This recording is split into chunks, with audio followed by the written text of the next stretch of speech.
दोस्तों, मैं आपका दोस्त ललित पटेल अपना इंडिया से आज के एपिसोड में आपका हार्दिक स्वागत और अभिनंदन करता हूं। दोस्तों, क्या एसडीएम ज्योति मौर्य और मनीष दुबे ने गोपनीय तरीके से शादी कर ली है?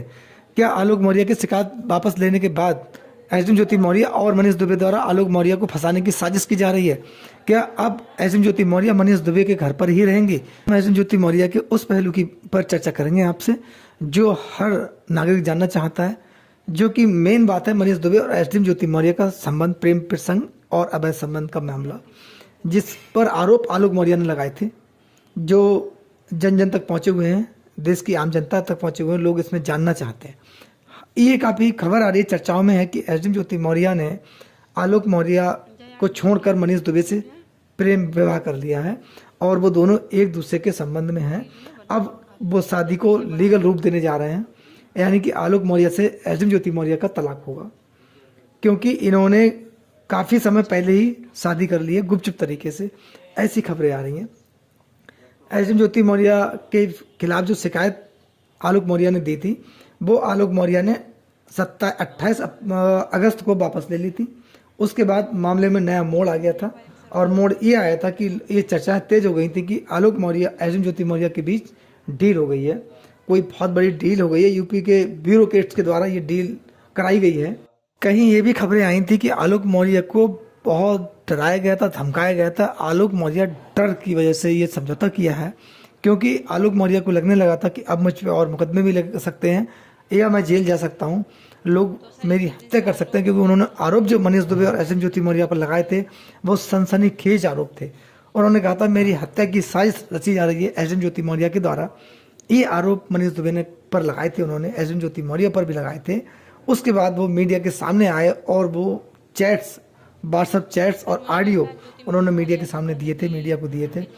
ऐसे आरोप सनसनीखेज थे। लेकिन ये आरोप लगाने के बाद आलोक मौर्य ने कहीं भी एफआईआर दर्ज कराने के लिए प्रार्थना पत्र नहीं दिया था। ये भी संज्ञान में आया है कि आलोक मौर्य अब एसडीएम ज्योति मौर्य से दूरी बना ली है, कहीं इसके पीछे दहशत है। लेकिन ये कहीं ना कहीं बात फेक नजर आ रही है, क्योंकि आलोक मौर्य एसडीएम ज्योति मौर्य से दूरी बनाने के लिए इच्छुक नहीं है, बल्कि एसडीएम ज्योति मौर्य ही आलोक मौर्य को अपनाने के मूड में नहीं है। वो बार बार कह रही हैं कि ये मेरा निजी मामला है, मैं किसके साथ रहूं, क्या करूं, क्या नहीं करूं, ये मेरी इच्छा पर डिपेंड करता है। लेकिन ऐसा नहीं है दोस्तों। वो एक संवैधानिक पद पर बैठी हुई महिला है, जो एक एसडीएम है, और उनका एक जो लाइफ स्टाइल है वो सामाजिक भी है, कहीं ना कहीं समाज से जुड़ी हुई हैं, संवैधानिक पद पर बैठी हुई है। कोई भी कृत्य करें ये क्षम्य नहीं है उनके लिए। तो ऐसे में उनके द्वारा ये कह देना कि मेरी निजी लाइफ है, ये बात गलत है, क्योंकि आम जनता भी उनसे जुड़ी हुई है। अब वो मामला बनता है आलोक मौर्य का। आलोक मौर्य पर लोगों ने ये भी कहा कि ये लालच में ऐसा हुआ है, लेकिन नहीं, आलोक मौर्य एसडीएम ज्योति मौर्य को छोड़ने के मूड में बिल्कुल नहीं थे। उन्होंने शुरू से ये कहा था कि मैं अपने बच्चों के लिए समझौता करने को तैयार है, यानी कि मेरी पत्नी के संबंध अगर मनीष दुबे से हैं तब भी कोई बात नहीं, मैं घर वापसी कराने को तैयार हूँ। ये आलोक मौर्य के शब्द थे। इसके पीछे कारण क्या था वो जानते होंगे। लेकिन इसमें एसडीएम ज्योति मौर्य ने मनीष दुबे से प्रेम विवाह कर लिया है, ये मनीष दुबे की पत्नी ने भी आरोप लगाया था। उन्होंने कहा था कि मनीष दुबे की पत्नी ने ये बात कही थी, तनु पाराशर ने, कि एसडीएम ज्योति मौर्य के टच में है, इस महिला की वजह से मेरा घर बर्बाद हुआ है। और मनीष दुबे का एसडीएम ज्योति मौर्य से कोई पहला मामला नहीं है। इससे पहले इन्होंने 3 महिलाओं से और प्रेम विवाह किया है, तनु पाराशर का ऐसा आरोप था। उसकी पुष्टि आलोक मौर्य ने भी की थी।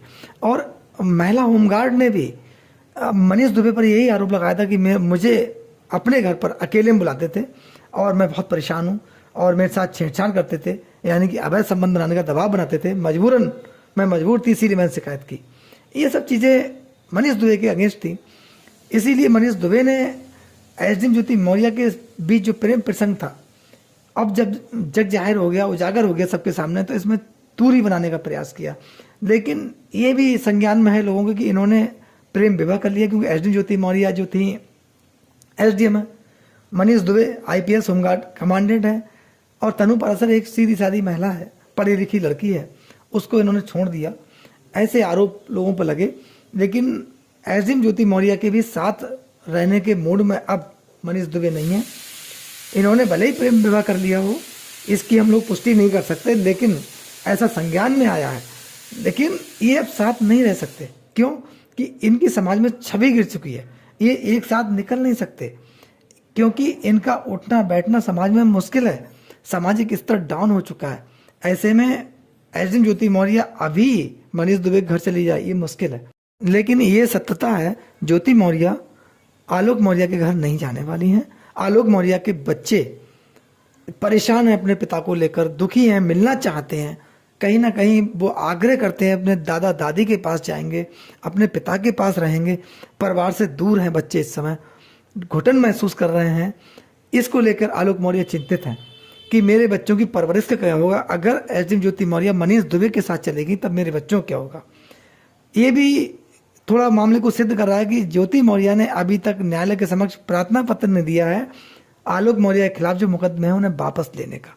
तो ये डील क्या हुई है, समझौता क्या हुआ है, दबाव है, क्या है, ये चीज कहीं ना कहीं अभी क्लियर नहीं है। क्योंकि आलोक मौर्य का भी बयान कोई नहीं आया है, एसडीएम ज्योति मौर्य का भी इस मामले में कोई बयान नहीं आया है। इन लोगों ने मीडिया से दूरी बना ली है।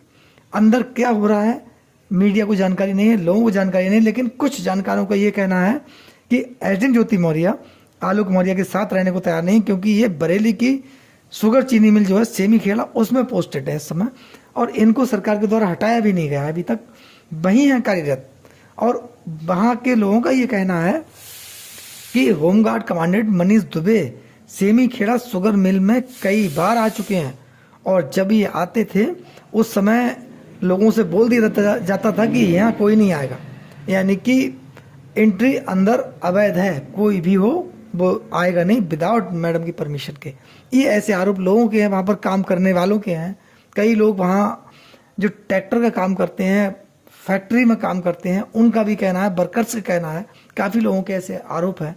लेकिन उन्हें ये पता नहीं था कि अंदर अंदर एक बहुत बड़ी खिचड़ी पक रही है। होमगार्ड कमांडेंट थे, वो एक रिश्तेदार बन के वहाँ आते थे और वहाँ कुछ समय रुकने के बाद वापस जाते थे, जबकि होमगार्ड कमांडेंट लीगल छुट्टी पर नहीं होते थे, यानी कि जहाँ पोस्टिंग थी वहाँ पर लीव पर नहीं आते थे, और गुपचुप तरीके से आए, अधिकारियों को बिना बताए आए और उसके बाद यहाँ रहे, उसके बाद चले जाते थे। ऐसा लोगों का आरोप है। और ये मामला सुर्खियों में भी आया था कि होमगार्ड कमांडेंट द्वारा छुट्टी नहीं ली जाती थी। ऐसी ही छुट्टियाँ एसडीएम ज्योति मौर्य जब मिलने जाती थी, ये भी लीगल छुट्टी पर नहीं जाती थी। तो कहीं ना कहीं सवाल उठने लाजमी है। और ऐसे में आलोक मौर्य पर कानूनी शिकंजा अगर इनके द्वारा कसा जाए या आलोक मौर्य को फंसाने का प्रयास किया जाए तो इसमें कोई असत्यता नहीं हो सकती है, कहीं ना कहीं सच्चाई भी हो सकती है। आलोक मौर्य को इसमें सतर्क रहने की जरूरत है, क्योंकि लोगों का कहना है आलोक मौर्य के द्वारा एसडीएम ज्योति मौर्य के खिलाफ शिकायत वापस लेना बहुत बड़ी भूल थी, और वो भूल कहीं ना कहीं आलोक मौर्य पर भारी पड़ती दिखाई दे रही है। आलोक मौर्य कहीं ना कहीं फंसते हुए दिख रहे हैं, क्योंकि ये लोग किसी भी समय पलटवार कर सकते हैं, ये मौके की तलाश में है। इस मामले में आपकी राय क्या है, हमें कमेंट बॉक्स में ज़रूर बताएं। आपके प्यार और सहयोग के लिए यूट्यूब के माध्यम से हम आपका बहुत बहुत अभिनंदन करते हैं। नमस्कार, धन्यवाद, जय हिंद।